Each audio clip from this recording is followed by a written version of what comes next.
महापुरुष कहते थे या बसिया कहते थे।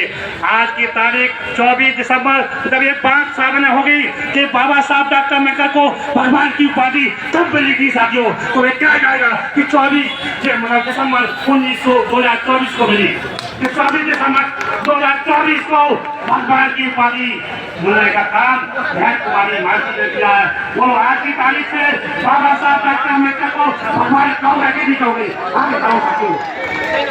धन्यवाद साथियों, आप लोगों ने ये सिद्ध कर दिया कि बाबा साहब डॉक्टर अम्बेडकर आज मसीही नहीं, महापुरुष नहीं। मैं तो कहना चाहता हूँ हमेशा तुम्हारे भगवान, हमेशा तुम्हारे भगवान और संविधान के भगवान बाबा साहब डॉक्टर अम्बेडकर। यदि आप लोग पूरे देश के अंदर हमेशा तुमको चैलेंज है मेरा कि तुम अपने पूरे भगवान जो तुम भगवान मानते हो, जब तुम्हारे भगवान के वोट पड़ जाए और बाबा साहब डॉक्टर अम्बेडकर के संविधान के बाबा साहब के वोट पड़ जाए तो हमेशा ही तुम्हारे भगवान आगे में हार जाएंगे, बाबा साहब के आगे हार जाएंगे, हार जाएंगे। बिल्कुल तुम्हारे जिनको तुम भगवान मानते हो वो भगवान हमेशा ही तुम्हारे हार जाएंगे। तुम कहते हो कि अम्बेडकर अम्बेडकर एक फैशन है, मैंने कहा अम्बेडकर फैशन नहीं, हमेशा तुम्हारी पेंशन है, तुम्हारी पेंशन हो गई है उसी दिन से, जहाँ दिन से तुमने ये पेंशन बताने का काम किया अमित शाह की नींद हराम हो गई है। और साथ ही इतना ही नहीं, पूरे बीजेपी की नींद हराम हो गई है।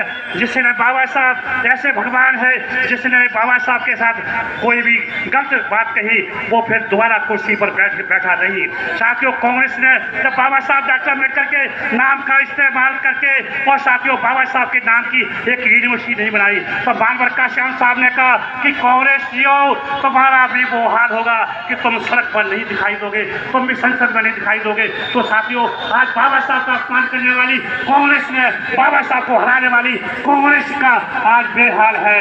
इसी प्रकार से समाजवादी पार्टी के नेता अखिलेश यादव ने तो बाबा साहब के नाम को अम्बेडकर नगर बचाने का काम किया। तो वो जिंदगी में मैं कहता हूँ कि वो कभी भी सत्ता नहीं ले पाएंगे साथियों।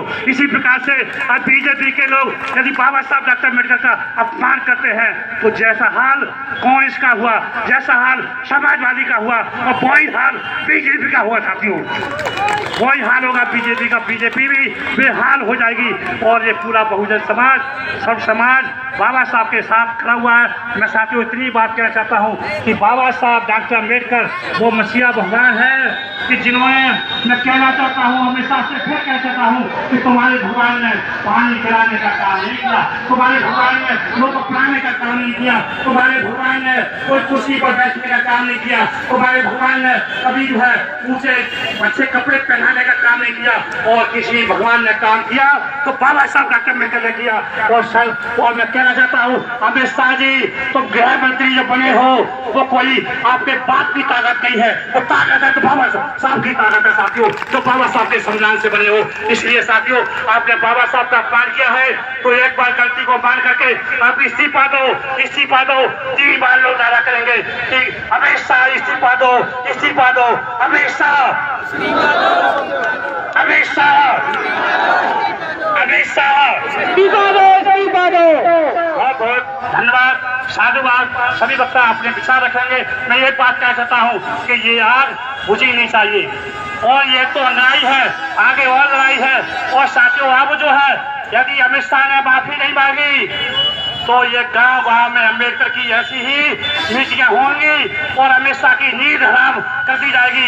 जब तक वो इस्तीफा नहीं देंगे तब तक बहुजन समाज पार्टी के लोग रुकेंगे नहीं। धन्यवाद। जय भीम, जय भारत।